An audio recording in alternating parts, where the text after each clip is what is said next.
Hello बच्चों, चलिए प्रश्न को समझते हैं। एक आवेश Q विद्युत क्षेत्र E तथा चुंबकीय क्षेत्र B की संयुक्त उपस्थिति में गतिमान हो तो उस पर लगने वाला बल होगा। हमें विकल्प दे रखा है A, B, C और D। बताना इनमें से सही विकल्प कौन सा है। सबसे पहले हम समझते हैं बच्चों इस प्रश्न के लिए मुख्य अवधारणा। तो मुख्य अवधारणा क्या होगी बच्चों इस प्रश्न के लिए? मुख्य अवधारणा।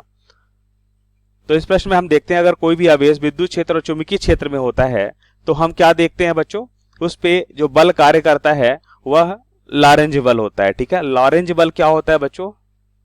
लॉरेंज बल, लॉरेंज बल होता है बच्चों अगर कोई भी आवेश, मान लेते हैं आवेश Q विद्युत क्षेत्र और चुंबकीय क्षेत्र, ठीक है, दोनों अगर परस्पर लंबवत है, यहां पे हमने दिखा रखा है। अगर आवेश विद्युत क्षेत्र और चुंबकीय क्षेत्र में अगर गति कर रहा है, मान लेते हैं विद्युत क्षेत्र पे जो बल लग रहा है वह क्या होगा बच्चों?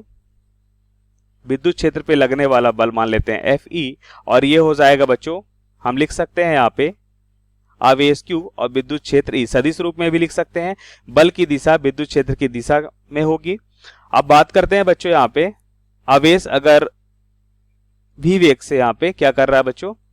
गति कर रहा है, तो हम यहाँ पे देखते हैं चुंबकीय बल भी कार्य करेगा। और चुंबकीय बल का मान कितना होगा बच्चों? चुंबकीय बल अगर हम यहाँ पे Fm से लिखते हैं बच्चों तो यह हो जाएगा Q इंटू V सदिश और B सदिश का यहाँ पे क्या होता है? सदिश गुणनफल होता है। और लॉरेंज बल क्या होता है बच्चों? बल F ये कुल बल होता है, और यहाँ पे हम लिख सकते हैं यह हो जाएगा बच्चों Q,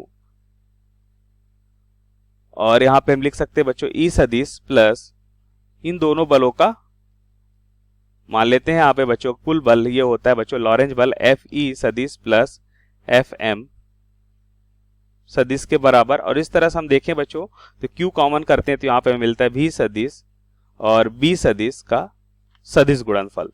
तो यहाँ से हम देखते हैं बच्चों हमें कौन सा आंसर यहाँ पे मिल रहा है बच्चों?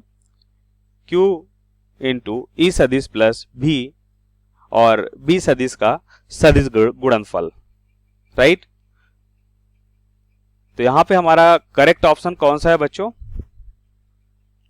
सी यहां पे करेक्ट ऑप्शन होगा। तो दिए गए प्रश्न का सही उत्तर सी है। आशा करते हैं आपको समझ आया होगा। धन्यवाद।